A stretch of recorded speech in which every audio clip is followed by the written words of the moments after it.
Okay doctor साहब करें fast, तो मैं बहुत ही अल्ट्रा फास्ट कर देता हूँ। नहीं नहीं नहीं, ऐसा कुछ नहीं है, वो जज्बाती कर देते हैं आप अपना। आईओसी बीपीसी एचपीसी मैंने इसलिए लिया है अच्छा, इनका वैसे ही फास्ट वाला था। कि जो करेंसी को एक रियायत दी है रिजर्व बैंक। लिया मतलब ये ग्रीन रख रहे हैं अपन ना। हाँ, ये ग्रीन रहेंगे। देखिए यही तो खरीद रहे हैं माल रशिया से, हाँ। तो इनको बड़ा आसानी होगी कि आप रुपए में पेमेंट उनको कर सकते हैं, और जो रूबल और डॉलर इन सब का झंझट आपको नहीं करना पड़ेगा, इजी होगा। तो उसके लिए एक मैकेनिज्म होता है कि आप जिसको आप पेमेंट कर रहे हैं तो यहाँ बैंक, उनका बैंक यहाँ पे अकाउंट खोलता है, और आपके बैंक कंपनीज का अकाउंट वहाँ पे होता है। मतलब बैंक्स, दुनिया का हर बैंक हर देश में एक अकाउंट खोलता है जिसको वोस्त्र अकाउंट बोलते हैं।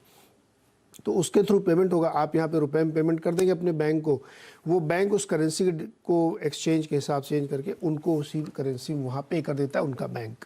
तो ये एक सिस्टम बनाने से बहुत ही फ़ायदा होगा। आजकल जो बड़ा सैंक्शन का जोर चल रहा है उससे निपटने में, तो इसकी वजह से तमाम ऑयल कंपनीज़ को इसलिए फ़ायदा होगा क्योंकि यही लोग खरीद रहे थे, और बीच बीच में दिक्कतें आ रही थी कि आगे जाते हुए क्या मुश्किल आ सकती है क्योंकि स्विफ्ट से बाहर कर दिया रशिया को। तो मुझे लगता है ऑयल कंपनीज़ के लिए बहुत ही बढ़िया खबर है। और इसके अलावा जो फंडामेंटल खबर है कि क्रूड ठंडा पड़ा हुआ है, 105-7 पे है।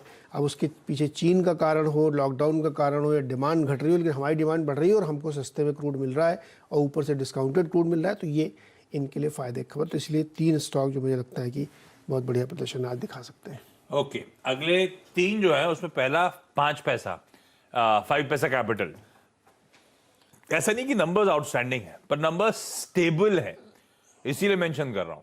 और ये स्टेबल जब मेंशन कर रहा हूं तो ये पिटा हुआ है 577 साल के हाईज, ईयर लोस पे खड़ा हुआ, और नंबर्स में वो वीकनेस नजर नहीं आई।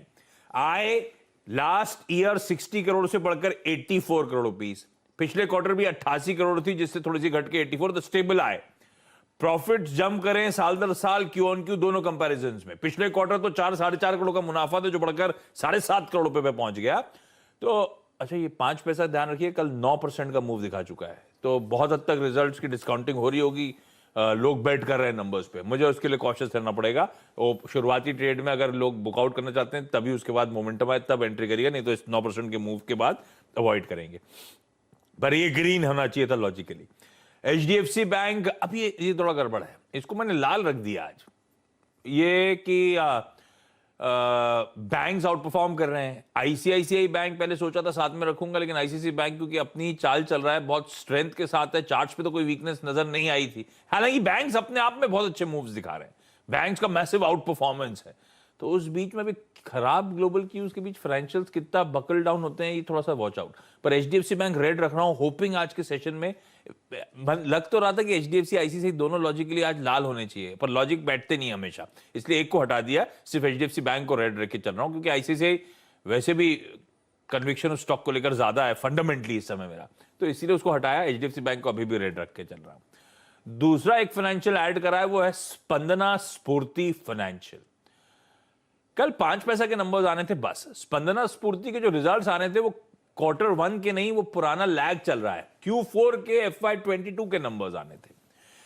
पर वो नंबर्स में उससे पहले ये स्टॉक भी तेज हुआ, 3.5-4% उछाल। मैं इसको रेड रख रहा हूं क्योंकि इसके नंबर्स में एक बड़ा सरप्राइज स्प्रिंग अप हुआ, वो है इसकी बहुत वीक एसेट क्वालिटी, और इस तरह का शार्प डिटोरिएशन और तमाम बाकी बिजनेस पैरामीटर्स में भी शार्प डिटोरिएशन। दिक्कत कहां से आ रही है? नहीं, विदेशी संकेतों की जगह इसको रख दीजिए results related. Q on Q मतलब Q3 से Q4 को कंपेयर कर रहा हूं, है ना। 5.5% दिसंबर क्वार्टर में जीएनपीए था, 5.5 से बढ़कर 15.5% पहुंच गया। एक क्वार्टर में इस तरह की एसेट क्वालिटी का मैसिव डिटोरिएशन, लाल रख दिया इसीलिए मैंने।